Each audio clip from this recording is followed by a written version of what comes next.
कपाल मोचन मेला में आए श्रद्धालु संधाय गांव में भी जाते हैं, जहां पर वो मिट्टी के एक टीले पर जूते, चप्पल व पत्थर मारते हैं। कहा जाता है कि प्राचीन काल में यह अधर्मी राजा संध का किला था। राजा संध अपने इलाके से जाने वाली दुल्हन की डोलियों को लूट लेता था और दुल्हन की इज्जत भी लूटता था। राजा संध ने एक बार देवी सती की डोली को लूट लिया। देवी सती ने खुद को राजा से बचाने के लिए पास के ही एक तालाब में छलांग लगा दी। तब देवी सती ने राजा संध का सर्वनाश होने का श्राप दिया था। इसके बाद राजा संध का किला मिट्टी में तब्दील हो गया। आज भी मेले में आने वाले श्रद्धालु उसके टीले पर जूते, चप्पल व पत्थर मारकर अधर्मी राजा संध को सजा देते हैं और पास में ही बनी देवी सती के मंदिर में पूजा अर्चना भी करते हैं। राजा संध के नाम पर ही आज संधाय नाम से गांव है।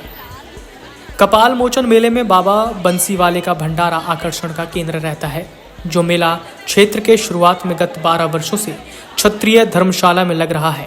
सोमवार को मेले के पहले दिन से भंडारा भी शुरू हो गया, जो 15 नवंबर तक चलेगा। इस मौके पर समिति के कानूनी सलाहकार विनेश गर्ग ने क्या जानकारी दी, सुनिए। विनेश गर्ग सर, ये कौन सी समिति और क्या?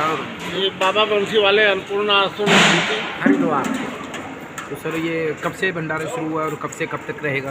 ये 2007 से लगातार चल रहा है और अब की बार भी 11 से शुरू हुआ है, 15 तक चलेगा। तो सर, इसमें अब तक जो कितने लोग डेली यहाँ पर जो है प्रसाद ग्रहण करते हैं? लिमिट नहीं है, पर कम से कम 50,000 लोग तो डेली भोजन लेते हैं।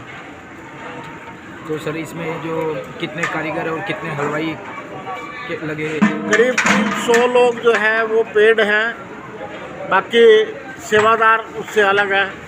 इतने ही सेवादार भी होते होंगे। तो सर, जो आपके संस्था से जुड़े वॉलंटियर हैं वो कितने हैं यहाँ पर और किस किस तरह से किनकी ड्यूटी? ये ट्रस्ट बनी हुई है और ट्रस्ट के हमारे जो प्रधान जी हैं वो करनाल घरोंडा से सतीश गोयल जी हैं।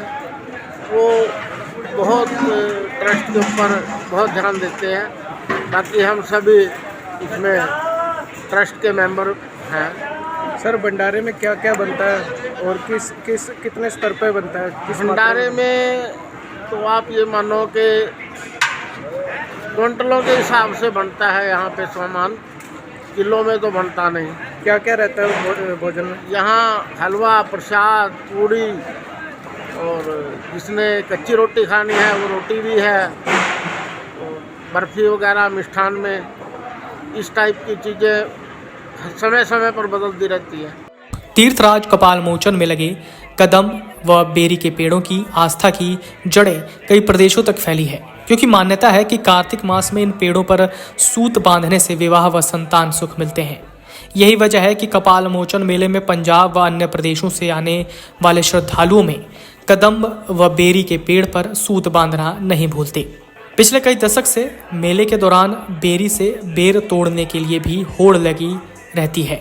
इसे भी श्रद्धालु संतान प्राप्ति का प्रसाद बताने लगे हैं। बता दें कि कपाल मोचन के सूरजकुंड सरोवर के एक छोर पर कदम्ब व दूसरे छोर पर बेरों का पेड़ है।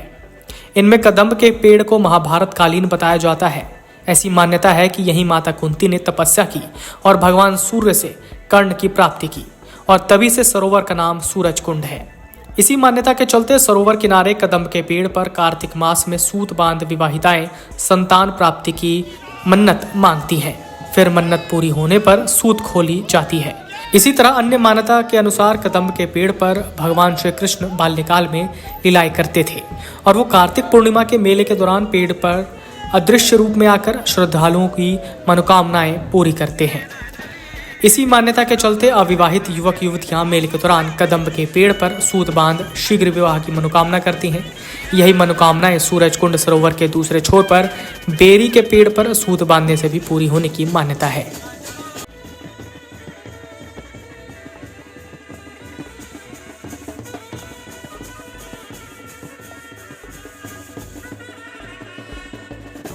Video desk अमरउजाला.com।